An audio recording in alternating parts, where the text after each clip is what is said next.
যেই ব্যক্তি রাতের বেলা এই দোয়াটি 3 বার পরে ঘুমিয়ে যাবে, আল্লাহর নবী বিশ্বনবী সাল্লাল্লাহু আলাইহি ওয়াসাল্লাম বলেন, সকাল বেলা যখন আল্লাহ তাআলার বান্দা ফজরের নামাজের মাঝে যখন উঠবে, আল্লাহ নবী বলেন রাতের বেলা এশার নামাজ পড়ার পরে, খাবার খাওয়ার পরে আল্লাহর বান্দা যদি এই দোয়াটা 3 বার পড়তে পারে, তাহলে আল্লাহ পাক রব্বুল আলামিন সকাল বেলা ঘুম থেকে ওঠার আগে আগে আমার আল্লাহ তাকে নিষ্পাপ মাসুম বাচ্চার মতো আমার আল্লাহ পবিত্র বানায়া দেই।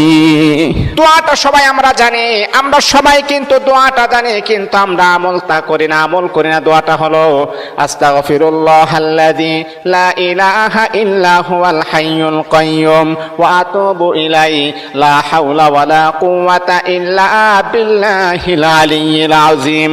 3 বার যদি আপনি পড়তে পারি, ইনশাআল্লাহ আল্লাহ পাক রব্বুল আলামিন আমার আপনার জীবনের সমস্ত গুনাহগুলোকে আমার আল্লাহ ক্ষমা করে দিবে।